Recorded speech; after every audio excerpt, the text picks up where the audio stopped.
Hey there guys, welcome back to Strifinity. Today it's me Nila and I'm back here with another gaming video. Today we are playing Minecraft at the site. Kamen Craft number 2. This is my ongoing Twitch series and I'm here to bring it back to Minecraft for another episode. And as you can see, quite awkwardly, yeah, I'm near this really weird contraption. And as you can see, you can't see my base is not in that direction.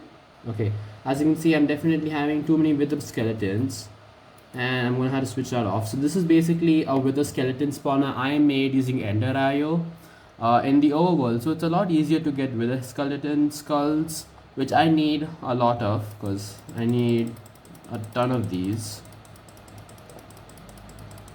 But before we continue, as you can see, there's the energy matter conversion chest.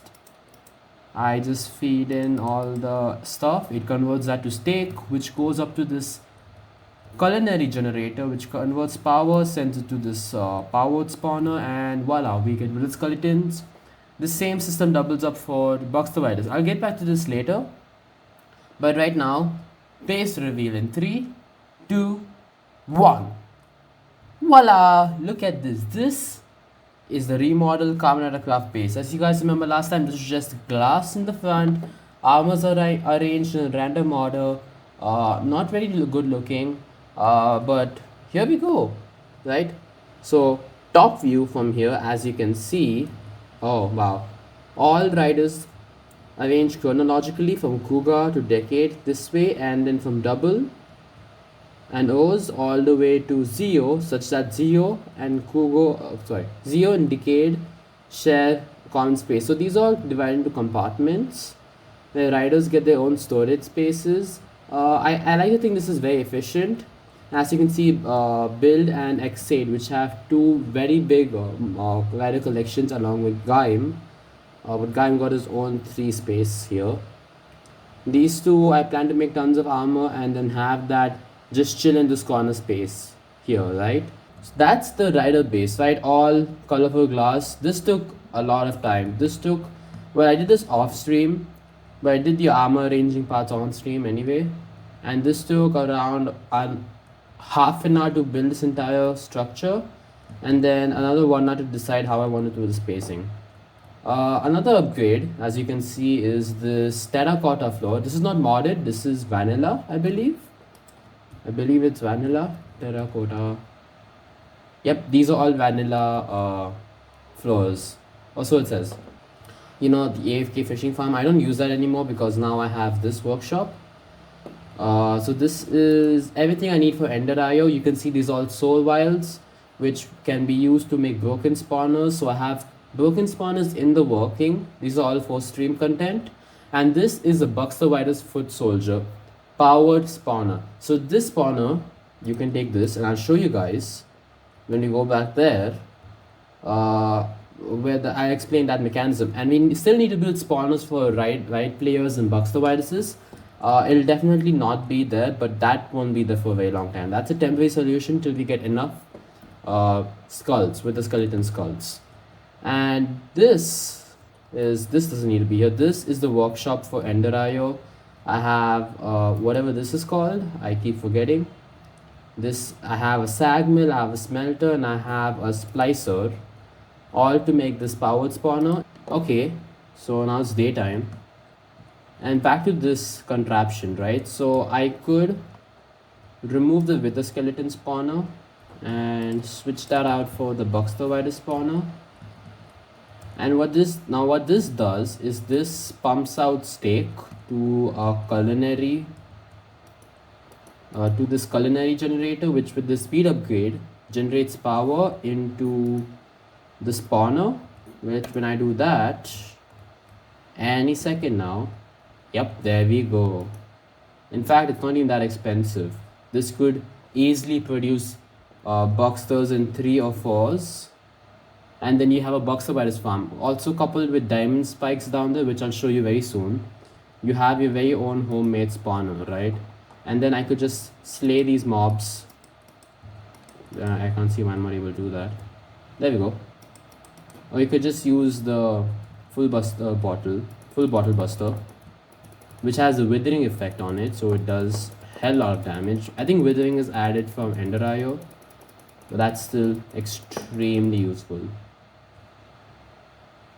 Right now I can just kill these because Buxers are the rarest spawning mobs in the overworld, and it's extremely difficult because you need a lot of Buxers to make armors for Xaid. Alright, I haven't shown this last video, and I really did. So these naturally spawning structures are called Pandora Towers. In fact, if I am correct, so this is a naturally spawning Pandora Tower. This is what you'll see.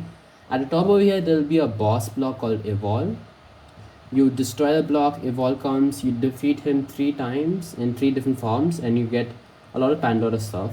So this is the main structure. Take a good look, and then we'll head back to my structure, which is in this direction, I believe. Yeah, see. So this is what I have modified it to become.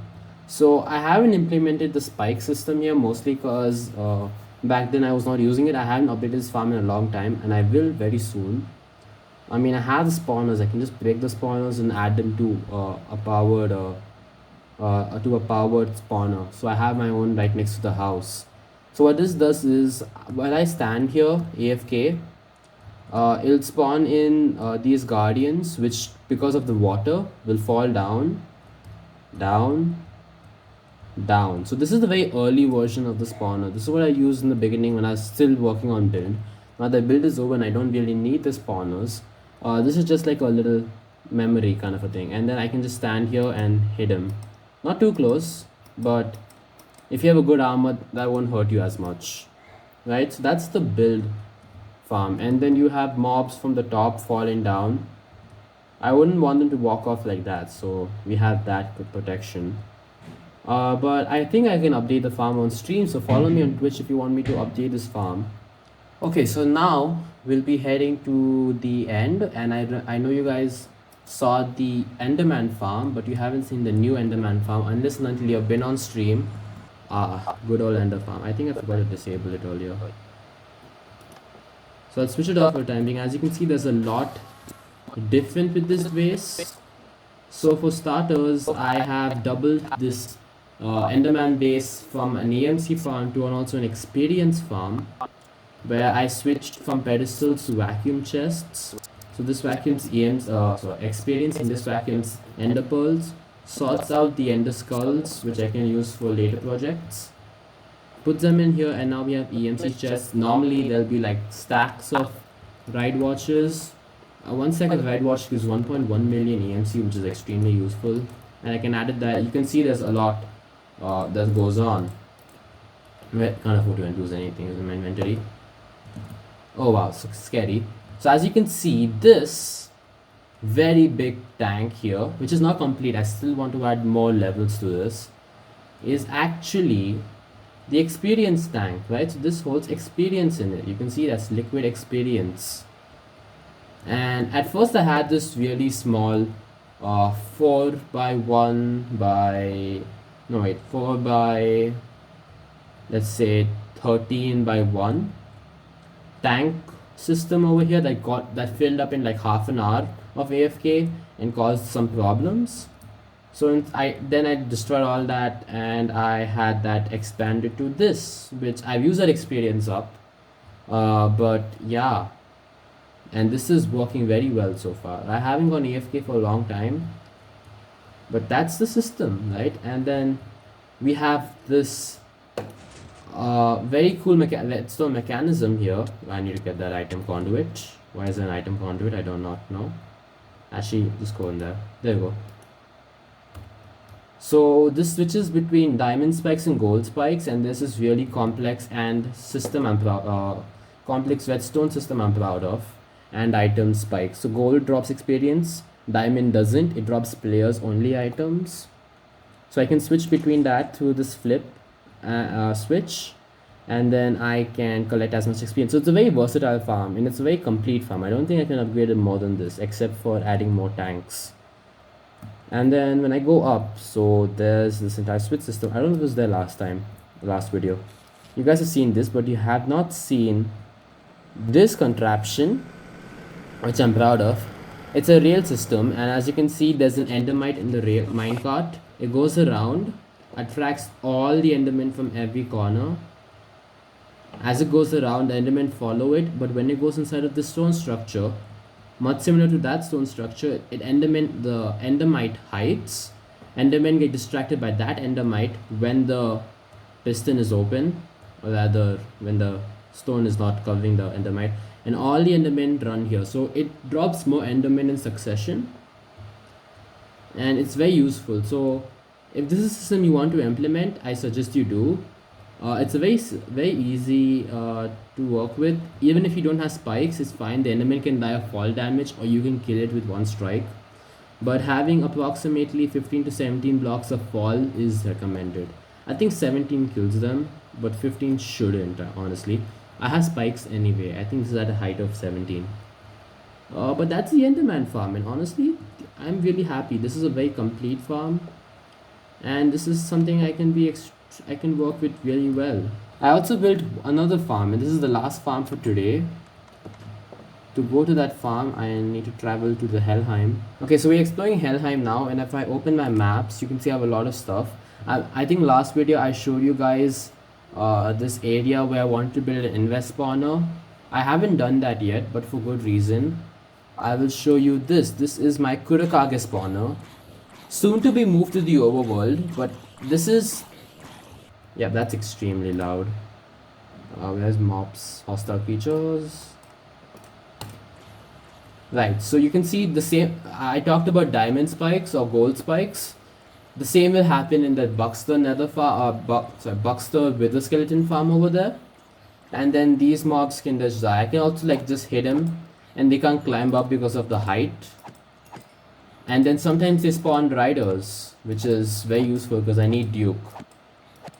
This is how you make Kachidoki arm and stuff. Actually, I was planning to make Duke or Zangetsushin for the collection. Okay, so we're home now, and we'll quickly build the armor I wanted to build. Don't pay attention to any of these here. So I'm gonna pull some energy lock seeds and Zangetsushin. There we go, melon energy. And I think just having the standard Himawari lock seed should be good for the armor. I'll even pull out an armor stand in advance. And let's get crafting, right? So let's first make the driver. You surround that by energy lock seeds and get the Genesis driver for Zangetsushin. Make the standard Gaim driver with the standard armor recipe. You don't need leggings because that's basically the belt. And voila, I think with that, we'll have that stand here for time being. Chestplate, leggings, and Henshin. Now we got Shin Zangetsu, or Zangetsushin. Right, so that's basically it, guys. You know what? That's just another Kamen Ridercraft update video for the YouTube channel. Thanks for watching, guys, and hope you like this video a lot. Please hit the subscribe button for more semi-regular videos, and I'll see you guys in the next video. Goodbye!